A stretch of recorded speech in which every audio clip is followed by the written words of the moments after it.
Guillermo del Toro's Frankenstein is one of the most anticipated movie projects of 2025. With his signature Gothic style and a deeply humanistic vision, he promises to elevate this classic story to a new level. The film will premiere at the Venice Film Festival on August 30th. It will have a limited theatrical release on October 17th. And it hits Netflix officially on November 7th. The film centers on Victor Frankenstein, a scientist obsessed with defeating death. He succeeds, creating a giant being from human remains and bringing it to life. But this creature, often referred to as the creature, is both terrifying and tragic. It craves love and acceptance, but is rejected by its own creator. This tragedy between father and son raises big questions about scientific ethics, humanity, and our responsibility. As Del Toro shared with Variety, Frankenstein is not just about mad science. It's about fatherhood, forgiveness, and the importance of listening to each other.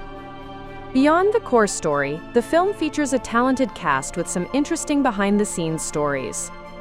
Oscar Isaac plays Victor Frankenstein, a conflicted scientist deeply influenced by his tyrannical father, Charles Dance.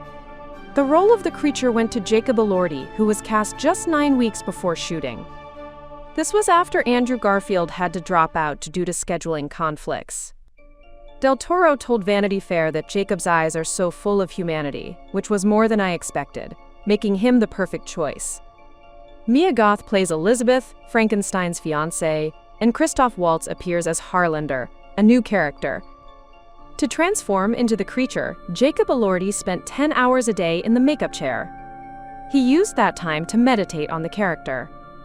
The character designs are one of the film's biggest selling points. They are crafted to be both haunting and empathetic. The creature's look is both horrifying and tragic, emphasizing a feeling of beautiful but imperfect. Victor Frankenstein appears aristocratic and cold, yet his eyes hold a haunting internal conflict. Elizabeth, played by Mia Goth, has a Gothic feel, appearing fragile yet possessing a strong spirit. Compared to previous versions, this one is completely different. The classic Universal version from the 1930s focused on pure fear. Kenneth Branagh's 1994 film stuck closer to the novel. Del Toro's version, in contrast, delves into the tragic and psychological aspects. The film's appeal goes beyond visuals and lies in its deep message. This isn't just a horror story. It's a tragedy about loneliness and the longing for acceptance. By focusing on the psychological depth of the characters, the film helps the audience see the humanity beneath the monstrous exterior. Jacob Elordi's performance and the character's design are key to this. They make the creature a sympathetic figure who evokes empathy more than fear. These bold new directions have also earned praise from the press. Variety commended the film's cinematic visuals and character designs that are both gorgeous and horrifying. IndieWire noted that the monster is for the first time portrayed as a tragic being, not just a monster.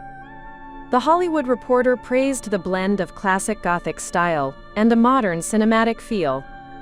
Among the unique changes Del Toro made, the creation scene stands out. He turned the process of piecing the body together into a, quote, mad waltz. As Del Toro said, almost nobody shows the creation of the monster. Everybody just shows thunder and the monster is already put together. I wanted to do something completely different. Elordi confirmed this was his favorite scene to shoot. Additionally, the film's setting is a different historical period, the 1850s during the Crimean War.